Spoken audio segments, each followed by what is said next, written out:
বিদ্যুৎ মাশুল বৃদ্ধি, মাসিক ফিক্সড চার্জ, ডিউটি চার্জ ও এফপিপিসিএ চার্জ প্রত্যাহার সহ 7 দফা দাবিতে কনভেনশনের আয়োজন করেছে ত্রিপুরা ইলেকট্রিসিটি কনজিউমার্স অ্যাসোসিয়েশন। সংগঠনের পক্ষ থেকে বিদ্যুৎ মাশুল কমানোর পাশাপাশি স্মার্ট মিটার বাতিলের দাবিও জোরালোভাবে তুলে ধরা হয়। তাদের অভিযোগ, বিদ্যুতের বিভিন্ন অতিরিক্ত চার্জের কারণে সাধারণ গ্রাহকদের উপর আর্থিক চাপ বাড়ছে। তাই গ্রাহকদের স্বার্থে মাশুল কাঠামো পুনর্বিবেচনা এবং অতিরিক্ত চার্জ প্রত্যাহারের দাবি জানানো হয়েছে। কনভেনশন থেকে 7 দফা দাবি বাস্তবায়নে সংশ্লিষ্ট কর্তৃপক্ষের দ্রুত হস্তক্ষেপের আহ্বান জানানো হয়।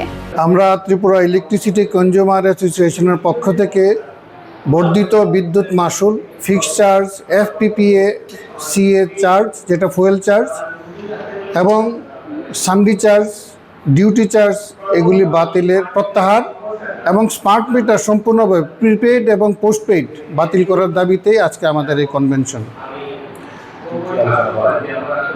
আমরা এর উপরেই আলোচনা হবে এবং আমরা সরকারের নিকট দাবি রাখছি যে পাওয়ার গ্রিড থেকে যে বিদ্যুৎটা কেনা হয়, যেটা এফপিপিসিএ হিসেবে প্রতি ইউনিট প্রায় 1 টাকা থেকে 1 টাকা 50 পয়সা বিভিন্ন সময়ে বিভিন্ন এটা উঠানামা করে, সেই দামটা গ্রাহকদের কাছ থেকে নেওয়া হচ্ছে, সেটা নেওয়া যেন বন্ধ করে এবং তার দায়ভারটা সবটাই রাজ্য সরকার বহন করলে আর বিদ্যুতের দাম বাড়াতে হয় না।